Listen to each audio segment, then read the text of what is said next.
வணக்கம் உறவுகளே, நான் உங்கள் நண்பன் காதர். இந்த வீடியோவில் என்ன பார்க்க போகிறோன்னா, முருங்கைக்கீரை என்னடா காமிக்கிறேன் அப்படின்னு சொல்லி கேட்குறீங்களா? நம்ம ஊரில் கிடைக்கல, அதனால் பார்த்தீங்கன்னா பாட்டி ஊருக்கு வந்திருக்கேன். பின்னாடி இருக்குது பார்த்தீங்களா, விற்கிறதுக்காக வந்திருக்கோம்.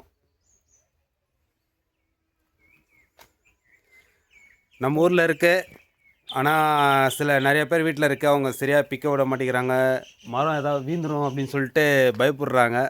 அதனால் பார்த்திங்கன்னா நம்ம எங்கள் பாட்டி ஒரு ஒரு விசிட்டை போட்டோம். வெற்றி நமதே.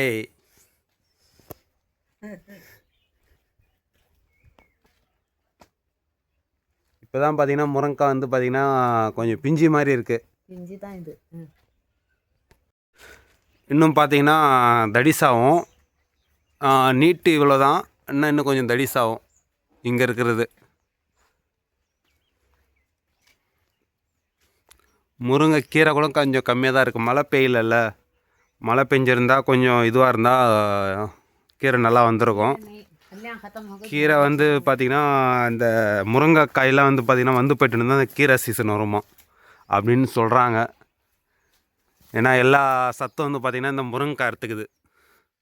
அதனால் கீரை வந்து பார்த்திங்கன்னா எல்லாமே உதிர்ந்து கீழே விந்துச்சு. நம்ம வெளியே கூட எதிர் வீட்டில் கூட கீரை இருக்குது, அது சின்ன மரம், அதில் நல்லா கீரை இருக்குது, ஆனால் முருங்கைக்காய் இல்லை.